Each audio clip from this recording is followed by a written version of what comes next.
Hello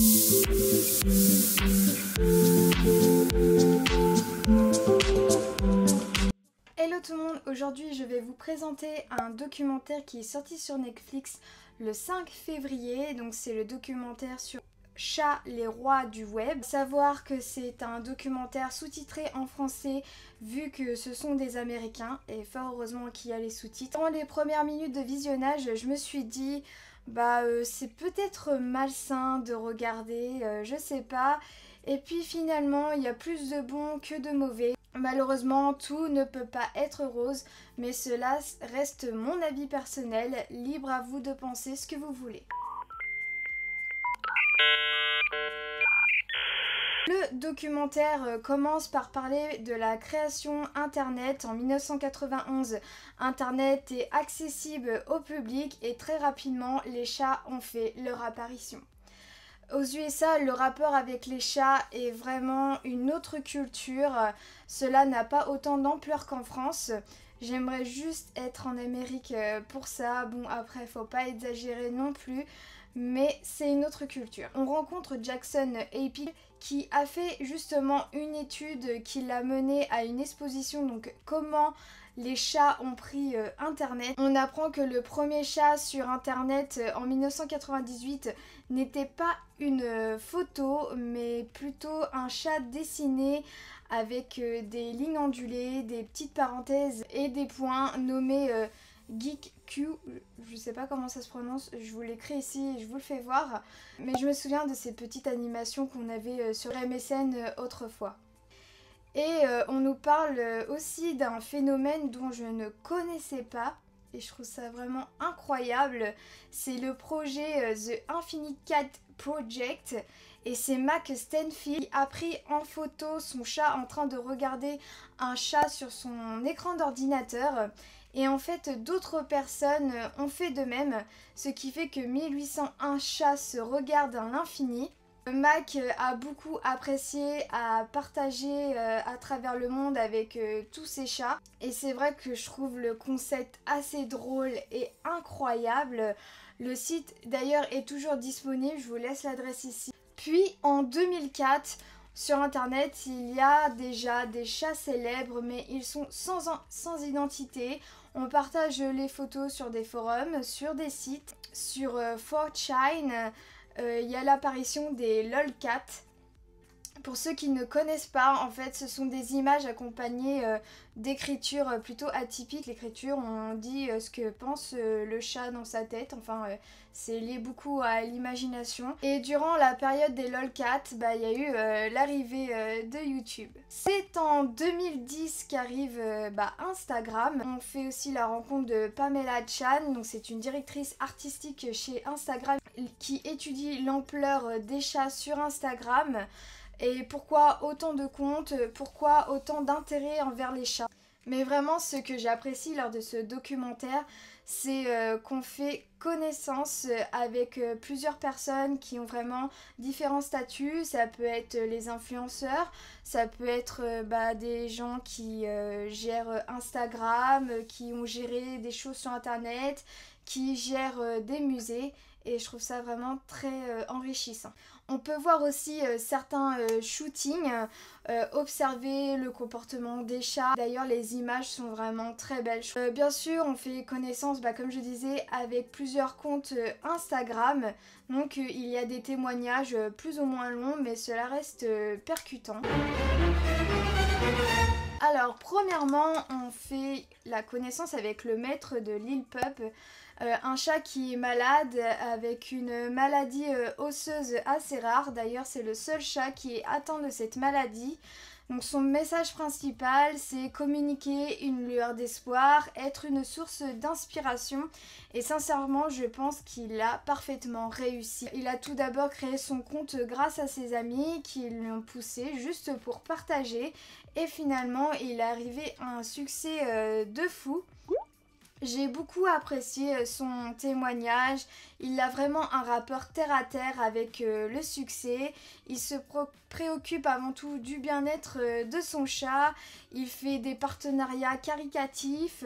Il a même refusé un gros projet sur un livre parce que justement les bénéfices, il ne voulait pas que les bénéfices soient versés à une association. Bien sûr, comme beaucoup de chats qui ont de succès sur Instagram, il a créé sa boutique qui gère tout lui-même. Il a aussi levé des fonds pour les animaux handicapés, près de 300 000 $. Voilà, dans son discours, j'ai vraiment senti beaucoup de franchise, d'amour, de passion envers son chat. Il a une vision assez compliquée du succès par rapport aux autres, c'est-à-dire qu'il reçoit beaucoup de messages des autres comptes qui lui demandent « mais comment tu fais pour avoir du succès ?» Et je trouve qu'il a peur en fait que les gens ne fassent n'importe quoi. Petite anecdote, je me souviens au tout début quand j'étais sur Instagram, donc il y a bientôt, ça fait 2 ans et demi, je me souviens que je lui avais laissé un commentaire. Alors ça, me demandez pas quoi parce que je me souviens plus du tout exactement, mais je lui avais laissé un commentaire... je sais plus, comme quoi j'étais inquiète, je sais plus ce qui se passait sur son post, mais comme quoi j'étais inquiète sur la façon, comment il était avec son chat. Il a répondu, je sais plus si c'était par message personnel, je sais plus. Mais en clair, il m'a répondu vraiment totalement ouvert et j'ai vraiment été très surprise. Voilà, donc je ne doute pas du personnage qui gère ce compte. Bien sûr, on fait la connaissance avec Nala Cat, la chatte la plus célèbre d'Instagram. Donc elle commence Instagram en 2012, pareil, pour partager ses photos avec sa famille, ses amis. Elle aime beaucoup mettre en avant le côté mignon de Nala et rendre les gens heureux. Elle explique que c'est à 500 000 abonnés qu'elle a commencé les sponsorings. J'aime bien Nala, mais... je trouve que niveau photo, parfois ça tourne vraiment sur la même chose et je trouve ça un peu dommage. Après, niveau ressenti envers sa maîtresse, on n'en a pas beaucoup appris plus que ça, donc je reste assez neutre. On a le compte Fat Cat Hercules. Ce compte présente un gros chat. Elle a décidé de créer son compte Instagram le jour où elle a décidé de mettre son chat au régime. Et sa raison principale, c'est rendre des comptes en tant que propriétaire et chercher une compensation pour les coûts de son régime et de ses bilans.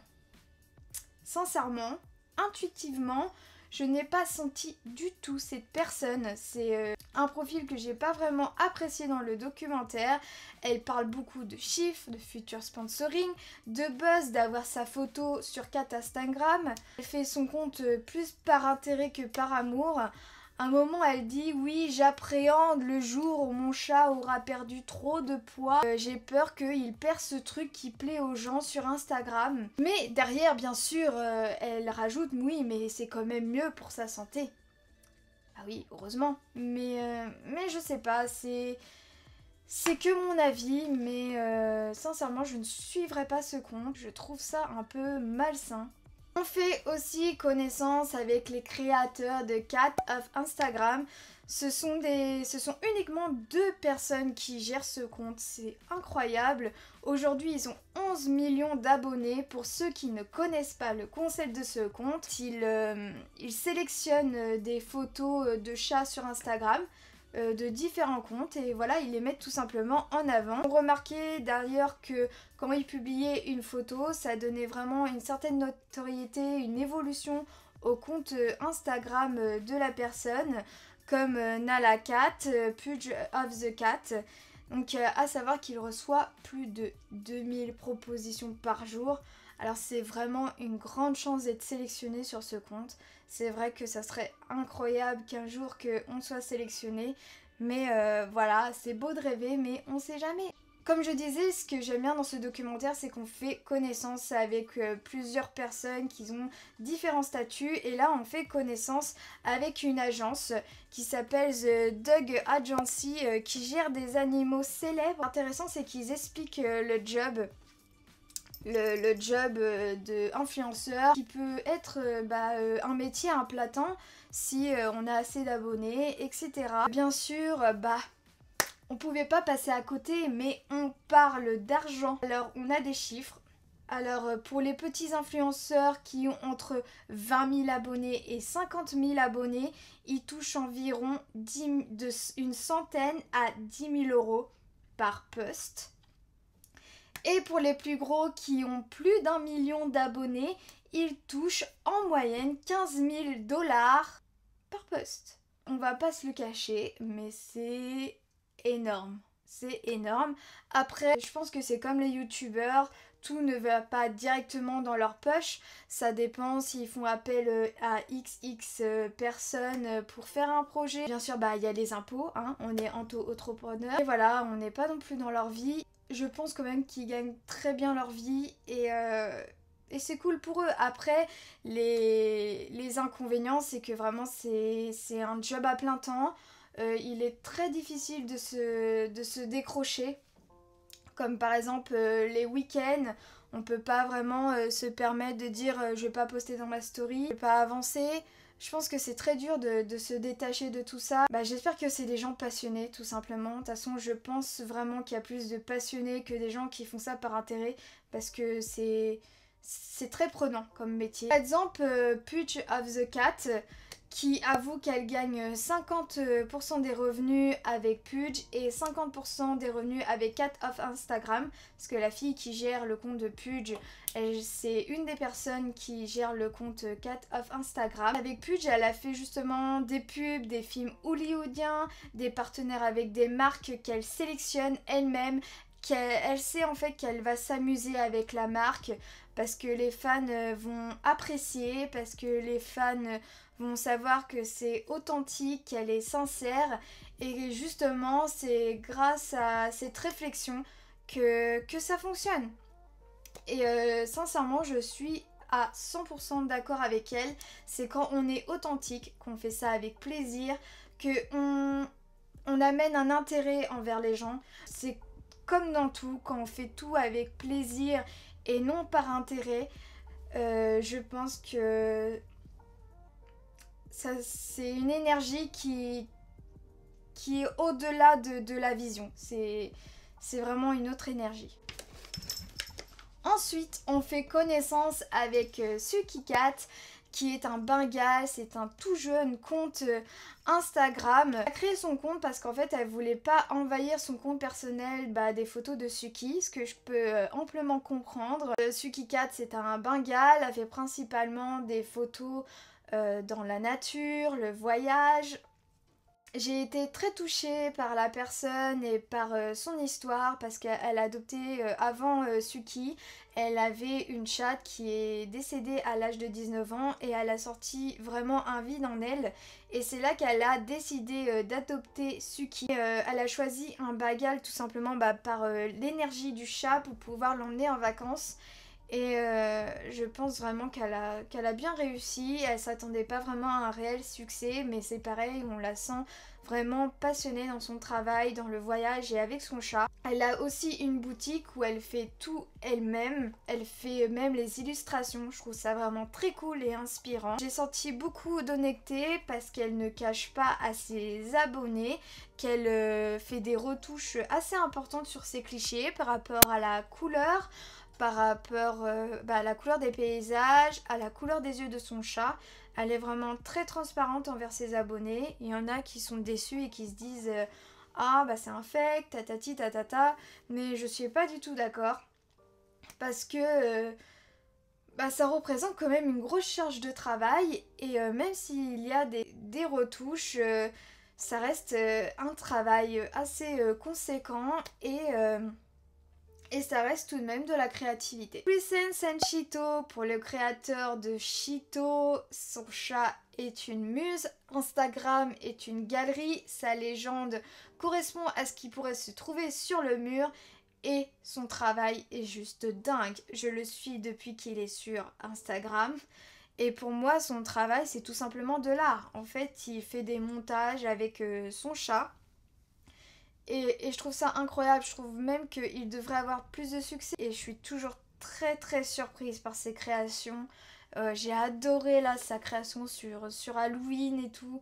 Ouais, c'est complètement dingue et c'est beaucoup de travail aussi. Pareil, j'ai senti vraiment quelqu'un de passionné, il est vraiment à fond dans son travail. On a Balaim Say. Donc c'est un témoignage assez rapide, c'est un chat très communicatif, très bavard, proche de sa maîtresse. C'est le conte typique qui dégage beaucoup d'amour. Ensuite, on a Kitten X Lady, alias Kitten Lady. C'est une éducatrice humaine, sauveteuse de chatons et spécialisée en chatons néonataux. Ses actions sont vraiment très touchantes. Elle crée un compte Instagram justement pour communiquer des outils éducatifs, sensibiliser. Je trouve que c'est une femme à la fois tendre et touchante et vraiment... qui a un sacré charisme, elle donne beaucoup pour les chats et voilà, c'est le genre de personne que j'adore suivre sur Instagram. On a Homer Blinkat, où tu as le principal message de sensibiliser au sauvetage, à la compassion. C'est un chat donc, qui est aveugle et sa maîtresse a un grand amour pour son chat. Et le dernier conte, là c'est le summum, mais pas en positif, hein. Donc le dernier conte c'est Rupa Drag Race. Le thème de ce conte est déguiser son chat. Et sincèrement je trouve ça exagéré. Les déguisements sont vraiment très chargés. Ils disent qu'ils sont confortables, que c'est élastagne, etc. Mais sincèrement, est-ce que vous êtes dans le corps du chat ? Après, c'est vrai que la chatte sur les images semble assez détendue. Après, on n'est pas là pour voir comment ça se passe tous les jours non plus. Mais personnellement, je n'adhère pas à cette philosophie. En fait, quand je regarde les photos de ce conte, parce que vraiment, toutes les photos du conte, c'est le chat qui est déguisé, hein, vraiment de la tête aux pieds, c'est les perruques, enfin, c'est incroyable. Et quand je regarde ces photos, eh ben sincèrement, ça me procure pas de joie. Ça, je suis là, en fait, c'est... Pourquoi ? En fait, c'est ça, c'est pourquoi ? Enfin, j'adore qu'on s'amuse à déguiser un petit peu les chats, de leur mettre une petite cape, un petit nœud papillon. Vraiment, ça fait la petite touche sur la photo hyper sympa et tout. Après, allez, on peut tenter un petit peu plus. On lui met un genre de petit shirt, je sais pas. Mais pas tout le temps. Enfin... Voilà, c'est... Après, chacun son truc, chacun ses avis, mais... Sincèrement, moi je suis pas adepte de ce genre de fantaisie. Après, voilà, je ne m'abonnerai pas à ce compte. Donc pour information, il y a d'autres comptes que je n'ai pas cités. Vraiment, c'était quelques secondes comme ça. Et je pense que ma critique, ma présentation est quand même assez longue. Et pour finir, il présente la Meo Fest. Désolée, mais je sais pas si ça se dit de cette façon là, les mots américains. Mais c'est une célébration mondiale des félins. Sincèrement, mon rêve, c'est de pouvoir y aller. Bon, alors là, je rêve totalement. Parce que là, on quitte vraiment l'univers du numérique. On n'est plus caché derrière son PC, ni son téléphone. Et on communique avec les gens qui ont un fort intérêt pour les chats. Et ça, c'est cool. Et on découvre vraiment, il y a plusieurs choses là-bas. Et j'aimerais tellement y aller. Au reportage, ils mettent aussi en avant durant tout pourquoi une telle ampleur avec les chats. Pourquoi les chats ?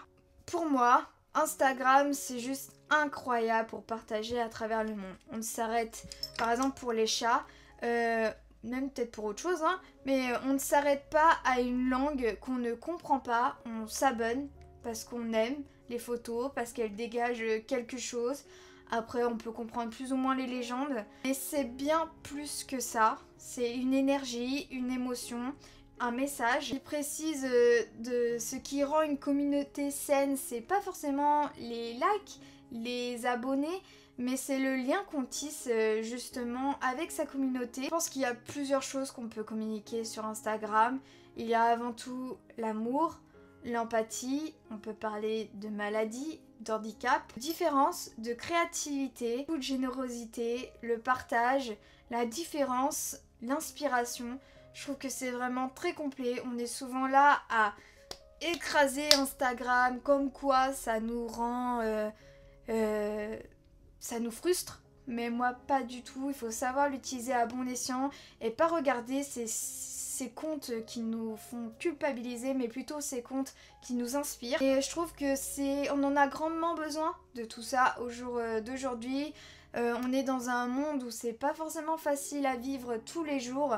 Et je trouve que c'est un réel échappatoire. Moi, par exemple, là, faire une vidéo, c'est un échappatoire. Communiquer avec vous, avec des inconnus. Enfin, ça nous fait vivre autrement. Je pense qu'aussi que les chats font de nous des meilleures personnes. C'est un antidépresseur naturel. Il libère totalement nos angoisses. Et à mes yeux, un compte Instagram, ça doit simplement raconter une histoire. Bien sûr que j'aimerais que mon compte Instagram soit célèbre, parce que c'est le mot qu'ils emploient. J'aimerais que mon compte Instagram soit célèbre, que Iris soit célèbre, qu'on partage vraiment ce message d'amour et tout, que mon éthique de mon compte soit compris, que j'évolue aussi au fur et à mesure dans une autre créativité. Bien sûr que je vais pas dire non, je veux pas que mon compte soit ait du succès parce que c'est malsain, etc. Non, bien au contraire, plus on est connu et plus ça fait plaisir. Mais après, je pense qu'il y a vraiment un message à faire passer et c'est ça qui compte le plus.